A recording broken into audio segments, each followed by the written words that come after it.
이 세상은 내 집 아니네 라는 찬양이 있습니다. 혹시 여러분 들어보셨습니까? 찬양 가사가 이렇습니다. 죄 많은 이 세상은 내 집 아니네. 내 모든 보안은 저 하늘에 있네. 저 천국 문을 열고 나를 부르네. 나는 이 세상에 정들 수 없도다. 오 주님 같은 친구 없도다. 저 천국 없으면 난 어떻게 하나. 저 천국 문을 열고 나를 부르네. 나는 이 세상에 정들 수 없도다. 제가 참 좋아했던 찬양입니다. 여러분에게 한 번도 얘기했지만 염세주의 같은 찬양이긴 하지만 제가 20대 때 정말 즐겨 불렀고 좋아했던 찬양이었습니다. 부활절이 다가오면서 이 찬양이 또 머리에 떠오르더라고요. 그리고 나서 이 찬양은 도대체 누가 부른 찬양일까? 이 가사는 어디서 나왔었는가 궁금증이 좀 생겼습니다. 찾아봤어요. 작사가 나오지 않고 작곡가가 나오지 않는 겁니다. 뒤져봤어요. 계속 찾아봤어요. 나중에 알게 된 거는 이 찬양이 이제 우리나라 찬양이 아니고 미국 흑인들이 불렀던 찬양이었다는 거죠. 실제로 이 찬양은 드보르차크라는 작곡가가 이제 신세계 교향곡 제2장의 음악을 따가워서 가사를 붙인 곡이랍니다. 그리고 이제 그 곡이 처음 발표됐을 때 당시에 노예 생활을 하고 있던 흑인들에게 너무나 큰 감명을 주었고 지독한 고통의 시간들 속에서 하나님 나라가 소망되어지길 바라는 마음에 이 찬양이 그렇게 힘있게 불려졌다는 겁니다. 그러나 가사를 살펴보면 좋은 가사는 아니에요. 실제로 죄 많은 이 세상은 내 집 아니네. 맞죠? 벌써부터 세상에 대한 염세주의의 냄새가 납니다. 이 세상에 대한 소망보다는 하나님 나라에 대한 소망이 크다는 것을 우리가 인정할 수 있지만 이 세상 자체가 너무 죄된 세상이라는 것. 그래서 이 세상에 사는 것이 고통스럽다는 것. 그걸 고백하면서 이런 고백이 나옵니다. 이 영어 가사에도 그대로 고백이 되어 있던데 혹시나 천국이 없으면 어떻게 하냐. 혹시나 천국이 없으면 어떻게 하냐. 저기라도 있어야 내가 좀 살 것 같은데 이 땅은 도저히 소망이 없는데 저곳이라도 좀 가야 되는데 라는 그런 눈물 담긴 가사가 적혀 있는 거죠. 여러분 어떻습니까? 부활절이 다가오고 있는데 여러분 이 땅의 삶이 기쁘십니까? 행복하십니까? 행복하십니까? 다들 왜 빙그레 미소를 지으십니까? 여러분 만약 천국이 있다면 천국이 있죠? 부활을 여러분 믿고 여러분 한번 고백해 봅시다. 여러분 부활을 믿으십니까? 네, 감사합니다.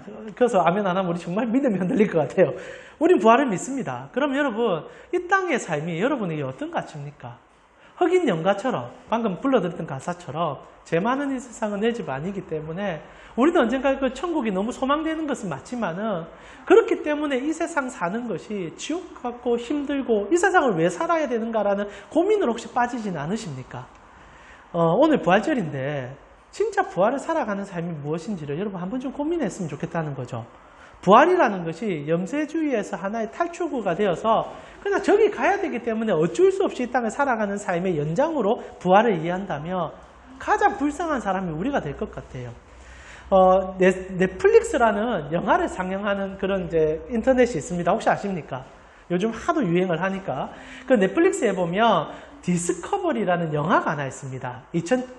2012년인가? 아마 2017년에 영화가 개봉을 했는데요. 보라는 얘기는 아닙니다. 보실 필요는 없는데 그 영화를 보면 참 독특한 내용이 하나가 나오는데 영화 내용이 이래요.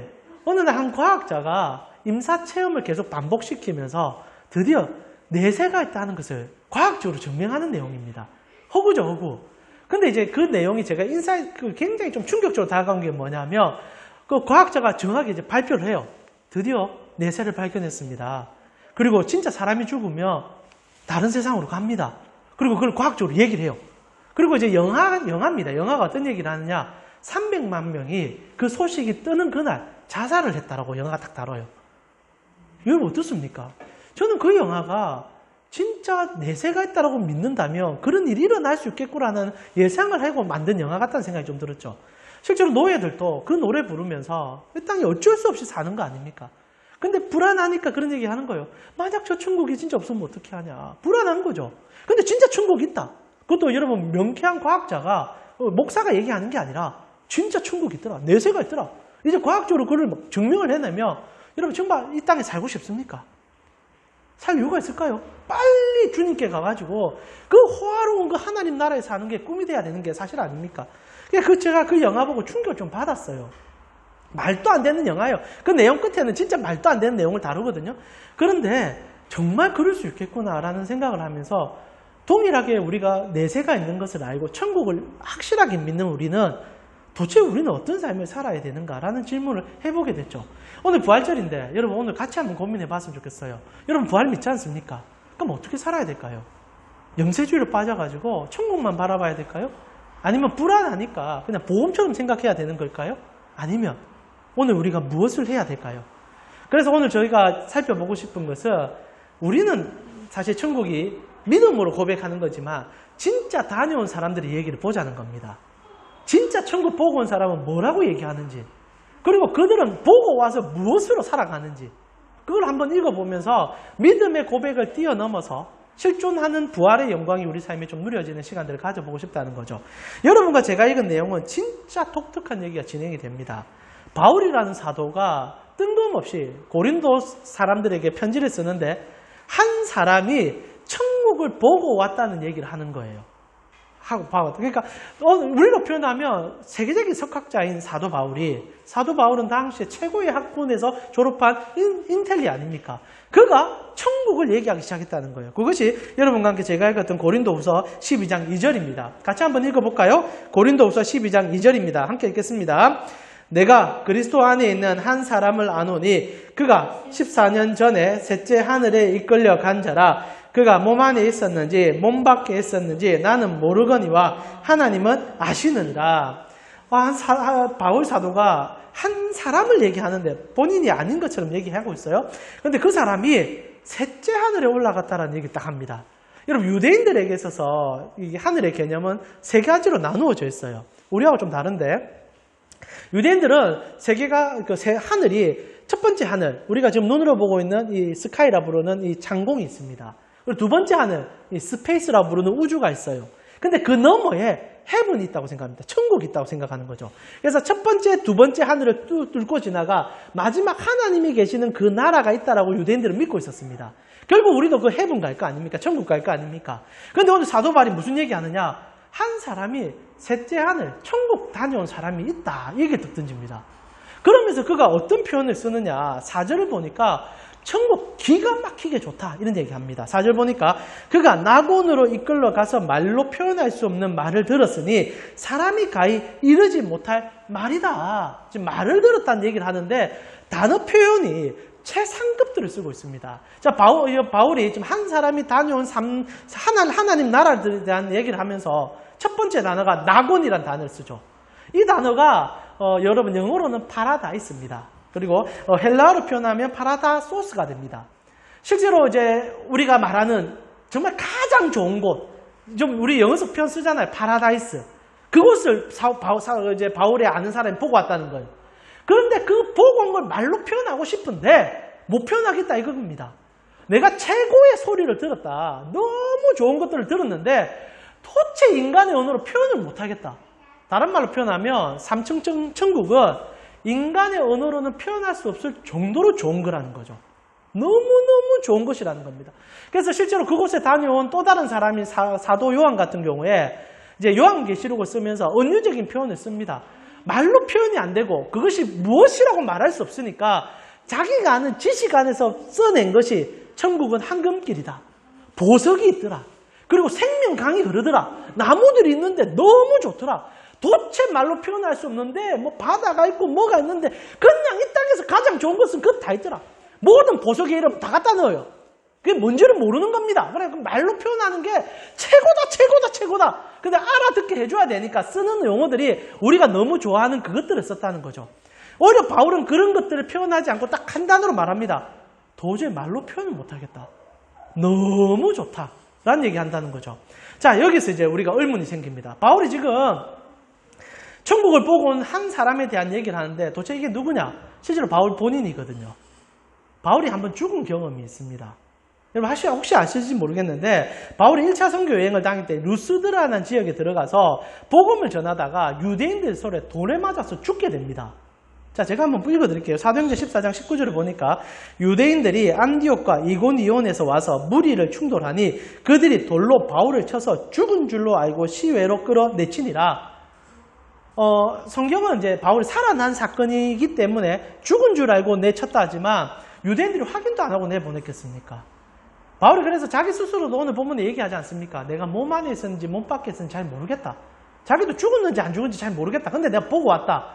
그러나 실제로 제가 느끼기에는 바울이 죽었다가 부활한 게 맞아요. 맞아요. 그러니까 바울은 돌에 맞아서 실제로 죽은 겁니다.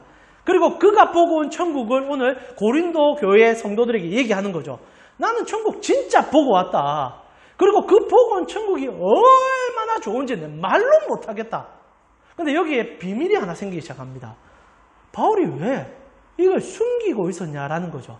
여러분 오늘 저희가 함께 읽었던 본문에는 14년 전의 경험을 얘기하고 있습니다. 그러니까 루스드레아에서 돌 맞은 게 14년이나 흘렀던 얘기라는 거죠. 자, 첫 번째 질문. 여러분 그 좋은 천국인데 바울은 왜 14년이나 되는 시간 동안 말을 안 했냐는 거죠. 여러분 이상하지 않습니까? 너무너무 좋은 천국이라며 제 같으면 여러분에게 매일 떠들겠습니다. 제가 오늘 만약에 길을 가다가 교통사고가 갑자기 나서 이런 말 하면 좀 그렇게 나지 부활절날 쑥 쓰러져서 갑자기 숨이 멎어졌어요. 그래서 여러분이 아이고 했어요. 근데 갑자기 강동이가 3일 만에 눈 떴어요. 벌떡 일어나서 갑자기 여러분 딱 보면서 할렐루야! 천국 보고 왔어요. 그럼 여러분 그다음부터 질문이 쏟아질 겁니다. 아니 목사님 천국이 뭐가 있던가요? 말로 표현이 안 돼요. 예수님이 계시고 황금길이 있고 그럼 여러분 미칠 겁니다. 와 진짜 그러다 강 목사 숨 끊었다 일어났으니까 그러면 그 뒤부터 저의 사역은 포커스가 완전 달라질걸요. 맨날 여러분 앞에 서서 천국이 있습니다. 이 땅의 것은 가치가 없어요. 여러분 이 땅에서 하나님을 위해서 살아야 됩니다. 여러분 벌고 있는 그 금은 뭐에 쓰겠습니까? 천국 가면 수천 배 수만 배 그 널려 있습니다. 실제로 이런 간증이 넘쳐나죠. 한 번씩 천국 갔다 왔다는 사람들이 있는데 여러분 좀 구분해서 잘 들어야 되는 게 천국 갔다 왔는지 안 왔는지 정확히 알 수는 없지만 만약 그 사람의 표현이 물질적 표현이 들어간다면 그 거짓말이 가능성이 매우 높습니다. 저는 오히려 바울의 말이 맞다 봐요. 표현이 안 되는 게 맞습니다. 표현할 수 없는 곳이 천국이에요. 너무 좋은 곳. 하나님의 영광의 완성을 보는 곳이기 때문에 사도 요한의 그 표현들을 우리가 써서 빌어서 쓸 수는 있겠지만 사도 요한도 그것이 환상이라 분명히 얘기하지 않습니까? 자, 중요한 건 이겁니다. 왜 바울은 그렇게 좋은 천국을 보고 와서 숨기냐 이거예요. 이해가 됩니까? 그거 바울이 만약에 자랑했다면 선교 더 빨라졌을 겁니다. 더 좋았을 겁니다. 지금 또 그런 걸 가지고 사용하는 목사들이 얼마나 많습니까? 제가 볼 때 거의 거짓말인데.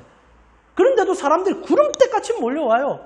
한때 이제 한 10년 전에 어떤 한 아이가 천국 보고 왔다 해서 요한기저록에 나오는 그 내용을 비슷하게 집필한 적이 있었습니다.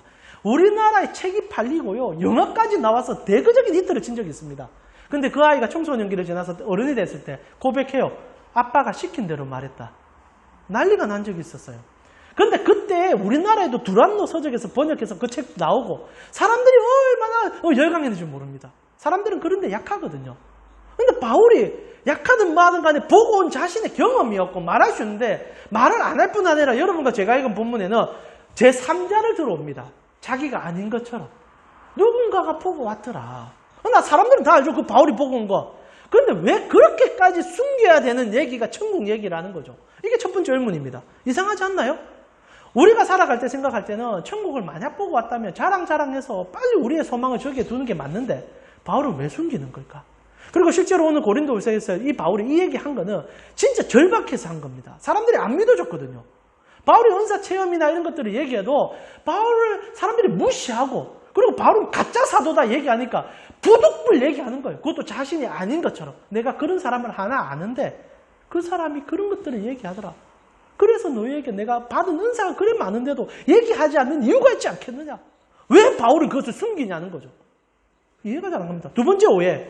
전 또 이해가 안 가는 게 아까도 말씀드렸지만 만약 바울이 진짜 천국을 보고 왔다면 저는요 극단적 염세주의에 빠지는 게 정상이라 생각합니다. 여러분 노예들이 얘기하지 않습니까? 우리가 처음 했던 찬양처럼 저 천국 없으면 어떻게 하나? 저 천국 없으면 어떻게 하냐? 근데 진짜 있다는 겁니다. 여러분 이 세상 사는 게 좋으시던가요? 만약 진짜 여기과 비교할 수 없는 천국이 있다면 그걸 여러분이 눈으로 보고 없고 정말 몸으로 느꼈다면 여러분 이 땅을 살아갈 이유가 생길까요? 저는 없을 거라고 생각합니다. 요즘 여러분 다 힘들잖아요. 없는데도 스스로 목숨 끊는 사람들이 그렇게 많은데 진짜 있다면은 살아갈 이유가 있습니까? 근데 바울이 독특한 거는 보고 없고 느꼈는데도 정말 그 고난의 삶을 정말 천연덕하게 살아나가고 있다는 겁니다. 오히려 이율배반적인 거죠. 없는 것처럼 살아나가며 있는 그 나라를 얘기하는데도 제3자를 들어서 얘기하는 그의 사상과 그의 사고가 도대체 이해가 안 된다는 거죠. 성경은 똑똑합니다. 천국이 있는 것을 분명히 얘기하는데 천국을 소망으로 두지 않는 것처럼 얘기한다는 이 이율배반의 책이 성경이라는 거죠. 자, 부활절입니다. 이런 고민 한 번도 안 해보신 것 같은데 저도 안 해봤는데 이번에 설교 준비해보는 거예요. 그럼 천국이 도대체 뭘까? 그냥 막연하게 누가 얘기해서 천국 우리 가야지 하는 게 아니라 진짜 천국 다녀온 사람들은 왜 이럴까? 근데 신기한 게 성경책을 딱 펴보면요. 천국 다녀온 사람들이 다 똑같아요. 이상해요. 나사로. 예수님께서, 물론 예수님께서 살려준 사람들이 제법 되지 않습니까? 여러분 아시다시피, 해당장의 야이로의 딸도 살리기도 하고, 청년이 살리기도 하지만은, 예수님과 직접적인 관계가 있고, 하나님 나라에 대한 본질을 아는 사람들 중에서는 아마 나사로가 제일 먼저 부활한 사람일 겁니다. 아시죠? 나사로 어떤 인물입니까? 3일 만에 시체가 썩어서 냄새가 나는 그 순간에 그리스도께서 무덤 앞에 서서 그의 이름을 불러주자 돌을 치우니 붕대 감은 채로 나온 사람이 있습니다. 자, 질문할게요. 나사로가 천국을 보고 왔을까요? 안 보고 왔을까요? 성경이 얘기를 안 해요. 이상하지 않습니까? 봤을 거예요. 분명히 봤을 거예요. 근데 그가요, 그냥 생활을 해요. 그리고 자연사합니다. 그게 이해가 안 가요. 자, 성경이 또다시 요즘 우리가 사도행전을 보고 있는데 도르가라는 여인이 있습니다. 베드로가 하루는 이제 소식을 듣게 되는데 과부며 정말 힘들게 사는 한 여인이 공동체 속에 살다가 죽게 돼요. 그래서 이제 사람들이 너무 슬퍼하고 있는데 그 중에 베드로가 있다는 소식을 듣고 베드로를 콜링합니다. 그래서 베드로가 도르가를 찾아갔는데 그냥 위로하고 제사가 아니죠. 그렇게 예배드리고 끝내줄 줄 알았는데 베드로가 사람들을 내보냅니다. 그리고 도르가 앞에 딱 서서 기도를 하는데 도르가가 살아나요. 그 기록이 여러분 잘 아시는 사도행전 9장 아닙니까? 제가 한번 읽어드리겠습니다. 베드로가 사람들을 다 내보내고 무릎을 꿇고 기도하고 돌이켜 시체를 향하여 이르되 다비다야 일어나라 하니 그가 눈을 떠 베드로를 보고 일어나 있는지라. 자, 벌써 다비다도 죽은 지 며칠이나 지났습니다. 베드로가 그까지 가는데 시간들이 제법 걸렸거든요. 그럼 적어도 한 3일 정도의 시간이 이제 염을 하고 마지막 시간을 보내며 이제 처리하는 시간까지의 그 시간들이 필요했겠죠. 근데 베드로가 들어가자마자 죽은 지 며칠이 된 사람이 또 살아났단 말입니다. 자, 성경의 아이러니. 끝이에요. 여기에 끝이에요. 그러면 얘기를 해야죠. 주님 진짜 계시더라. 하나님의 영광이 이러하더라. 사도 요한처럼 떨어야죠. 이런 일들이 있었다. 여기 끝이에요. 또 있습니다. 사도행전 우리가 계속 보고 있는데 여러분 사도행전 20장에 보면은 사도 바울이 설교를 하는데 유두고라는 청년이 너무 설교를 못했는지 그날 저도 설교를 하면 여러분 많이 재우기도 하는데 그날 이제 그래도 우리는 감사하게 1층에서 다 예배를 드리니까 3층짜리 집에서 설교하다가 3층에 이제 난간에서 아마 이 유두고라는 청년이 대단한 것 같아요. 졸음을 좀 이기려고 창문가에 걸쳐서 바람 맞으면서 설교를 들은 거예요. 그런데 오는 졸음을 어떻게 이깁니까? 바울 이렇게 한 번씩 이러는데요. 그 천하의 바울도 설교하면 사람 재워가지고 떨어져 죽게 만드는데 나는 어떻겠나 이런 생각 좀 드는데 그러니까 유두고가 설교 듣다가 너무 졸음이 와서 꼬박꼬박하다 뒤로 넘어간 겁니다. 3층에서 떨어져서 즉사예요. 나오지 않습니까? 그러자 바울이 찾아가지고 사람한테 뭐라고 합니까? 생명이 죽게 있다. 그리고 기도를 하죠. 놀란 것은 그 유두고가 살아납니다. 그래서 사람들이 위로를 받아요. 자, 아이러니. 그 유두고에 대한 기록은 거기서 끝납니다. 이상하지 않습니까? 부활을 그렇게 성경이 많이 기록을 해놓고 있거든요. 근데 부활은 집중해 주는데 그 뒤에 얘기들이 없어요. 그들이 분명 천국을 보고 왔을 겁니다. 오늘 사도 바울의 얘기만 따른다면 나사로만 하더라도 그가 3일간 죽어있다 살아났고 시체가 썩어서 냄새가 나는 정도가 되었다가 새 살을 얻어서 났다며 그에게 신비적인 체험이 왜 없었겠습니까? 근데 말이 없어요, 성경에. 여러분, 그게 얼마나 전도에 힘이 될 수 있고 그게 얼마나 여러분에게 소망을 줄 수 있는 얘기들인데 성경은 왜 그 얘기에서 침묵하냐라는 질문이죠. 오늘 사도 바울도 똑같아요. 보고 온 것을 얘기는 해줍니다. 드디어 너무 답답해서 낙원이다 최고다. 그런데 뭐라고 합니까? 어떤 사람이 근데 거기서 또 끝이에요. 정말 좋더라. 거기서 딱 끝나요. 하도 우리가 답답해하니까 사도 요한이 마지막에 그런 천국을 좀 묘사해서 적어준 것 같아요. 요한계시로. 그 외에는 그 어떤 사람도 거기에 대한 얘기들을 안 합니다. 왜 그럴까? 여러분 왜 그럴까요? 뭐가 문제일까요? 여기에 성경이 말하는 하나님 나라의 온전한 가치가 드러나기 시작합니다. 말은 안 하는데 지금 사도 바울, 나사로, 도르가 그리고 여러분 아까 말했던 유두고 나와서 또 다른 수많은 이제 부활의 증인들 그들이 부활하고 나서 똑같은 한 가지 행동을 합니다. 공통된 행동 하나는 정해져 있어요. 그것이 무엇인가? 그들 전부 다 예수만 얘기해요. 예수만. 이게 진짜 독특합니다. 한번 볼까요? 요한복음 12장 11절에 보니까 나사로 부활했습니다. 그리고 나사로가 뭐 했는지는 딱 2절에 걸쳐서만 묘사하고 끝냅니다. 그리고 그 마지막 구절인데 11절 우리 같이 한번 읽어볼까요? 같이 읽겠습니다. 나사로 때문에 많은 유대인이 가서 예수를 믿더라. 나사로의 부활 소식을 듣고 천국 소식을 듣는 게 아니라 그들이 나사로 때문에 예수를 믿더라. 도르가 어떤 일이 일어났냐? 사도행전 9장 42절 같이 읽어보겠습니다. 온 요파 사람이 알고 많은 사람이 주를 믿더라. 도르가 눈 떠서 한 일이 이거예요. 예수를 얘기하기 시작한 거예요. 그전에도 예수님을 증거했겠지만 부활하고 나서 더더욱 예수를 증거하기 시작하는 겁니다. 나사로가 나중에 자연사 했을 건데 그의 평생은요. 예수 얘기만 했을 거예요. 예수님 믿어야 합니다. 진짜 천국 가니까 예수님 계십니다. 그분의 나라입니다. 그분의 뜻입니다. 그들이 황금들판 최고의 가치 얘기를 안 했다는 거예요. 근데 그들이 얘기하는 게 있어요. 예수가 진짜입니다. 예수 믿어야 합니다. 예수가 그곳에 계십니다. 예수가 우리의 왕입니다. 독특하다는 거예요. 부활을 얘기하는데 그들은 다른 어떤 조음을 얘기하는 게 아니라 오직 예수만을 얘기하고 있다는 겁니다. 바울은 다른 줄 아십니까? 오늘 숨기는 바울이 자기들이 사랑하는 제자들에게 가슴 뚫림으로 이런 기록을 해줍니다. 빌립보서 1장 23절에서 26절에 바울이요 진짜 고마운 표현을 하나 씁니다. 한번 읽어드릴게요. 내가 그들 사이에 끼었으니 차라리 세상을 떠나서 그리스도와 함께 있는 것이 훨씬 더 좋은 일이라 그렇게 하고 싶다. 염세주입니다. 지금 나 천국 가고 싶다. 이 노년의 바울. 이제 빌립보서 같은 경우에는 감옥에 지금 들어가 있거든요. 정말 생명의 모든 소망이 끊어진 순간입니다. 바울이 이렇게 감옥에서 빌립보서를 기록하고 몇 해 더 지나서 결국 바울은 목 잘려 죽습니다. 그리고 이제 얘기하는 거예요. 노년의 바울이 감옥에 갇혀서 그것도 복음 때문에 갇히니 나는 이제 정말 주님 보고 싶다. 너무 지친다. 이 땅에 소망이 안 보인다. 근데 바울이 뭐라 하는 줄 아십니까? 그 다음 한번 볼까요?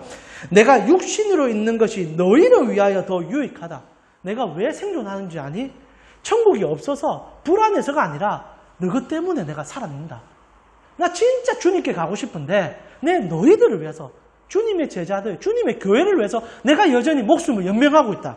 그리고 25절에 내가 살 것과 너희 믿음의 진보와 기쁨을 위하여 너희 무리와 함께 거할 이것을 확실히 아노니 26절 같이 읽겠습니다. 내가 다시 너희와 같이 있으므로 그리스도 예수 안에서 너희 자랑이 나로 말미암아 풍성하게 하려 함이라. 이 말을 잘 이해해야 되는데 두 가지 관점입니다. 첫 번째, 내가 생존함을 통하여 내가 저 좋은 천국을 보고도 왔고 경험도 했지만 여전히 너희와 함께 하는 것은 너희 속에 예수가 풍성해지길 바람이요. 두 번째, 내가 하나님 앞에 섰을 때 그 예수와 할 얘기를 만들기 위해서 신앙의 고백을 쌓아가고 있다는 얘기입니다. 자, 천국의 모든 관점이 사도 바울로부터 시작하여 모든 보고 온 사람은 단 하나로 종결됩니다. 예수 그리스도. 그들이 왜 이 땅에서 최선을 다해서 산 줄 압니까? 이곳이 그리스도를 전할 수 있는 유일한 터전이기 때문입니다. 그래서 힘들어도 구역구역 살아냈어요.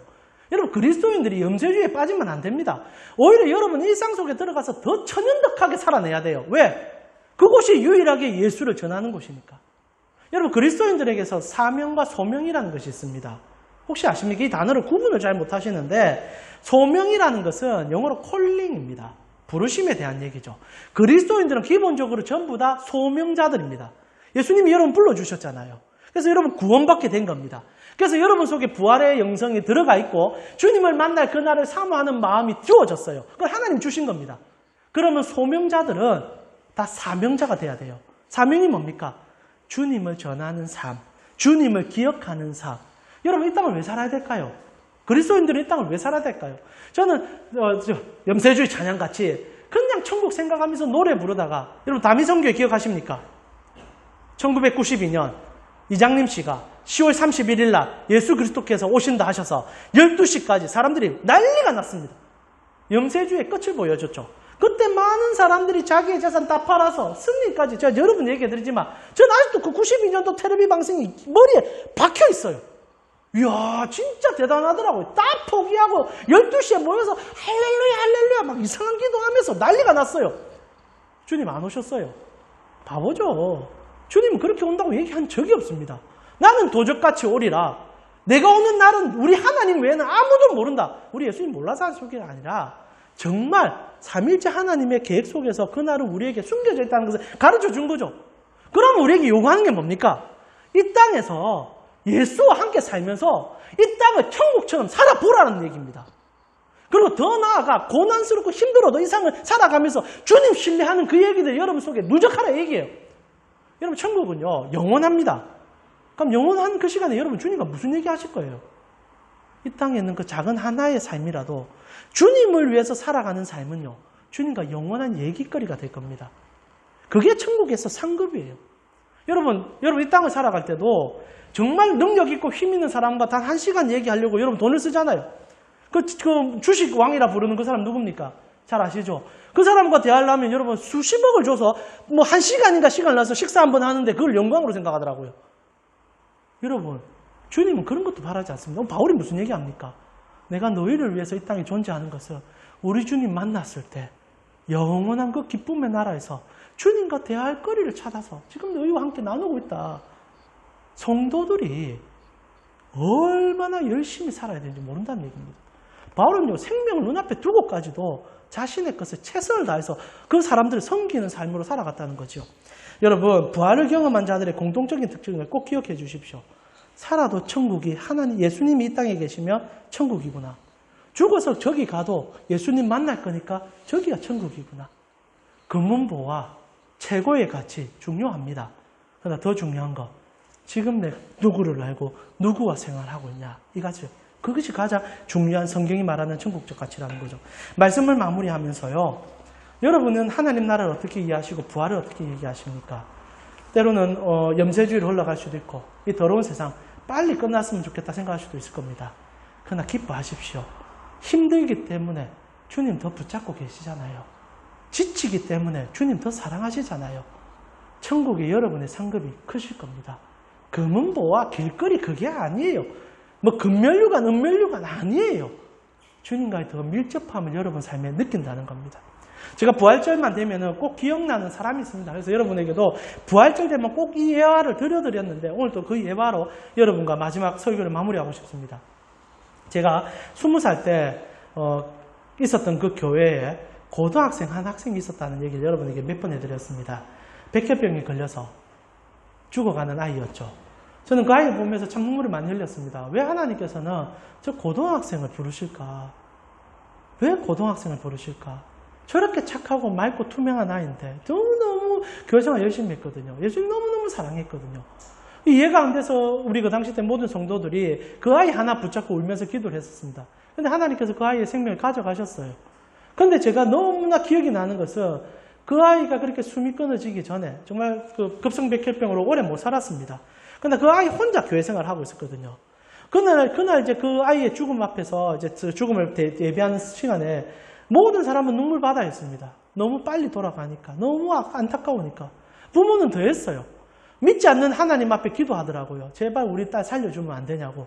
근데 그 딸이 딱 죽음의 순간에 아직도 전 기억이 납니다. 눈을 뜨더라고요. 눈을 딱 떠서, 여러분 고맙습니다. 이 얘기 처음 듣는데 또 들어주셔서. 눈을 딱 떠서 하는 얘기가 엄마 아빠 딱 쳐다보면서 엄마 아빠 나 이제 예수님께 가는데 엄마 아빠 어떻게 할 거야? 하고 그냥 죽어버리더라고요. 너무 충격이었어요. 그 부모들이 정말 많이 울었어요. 그날. 많이 울었어요. 놀라운 것은 그 부모가 그 눈물로 인생이 끝나지 않았다는 겁니다. 여러분 자식을 먼저 보낸 부모가 세상 살 소망이 있을까요? 근데 그 부모가 교회 등록부터 시작해서 천국 소망 때문에 삶의 힘을 얻어서 살기 시작했던 거예요.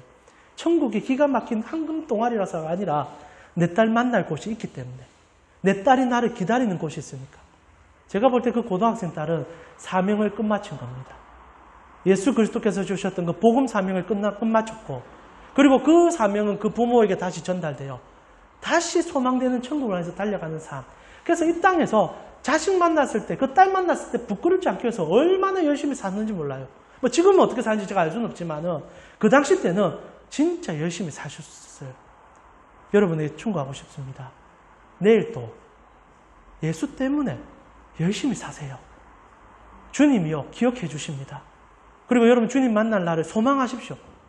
지금 너무 힘들어서 주님 찾았던 그 기억들이 주님께 여러분의 상급이 되어 착하다 충성된 종아, 그때 너가 울었던 눈물, 네가 흘렸던 그 아픔들, 내가 너 손 붙잡고 갔던 유일한 동행의 길이었다. 그리고 주님께서 보여주는 회복의 길들을 여러분 볼 날이 곧 올 것입니다. 바울의 심정이 여러분의 심정이 되었으면 좋겠고, 부활의 소망이 여러분의 소망이 되었으면 좋겠습니다.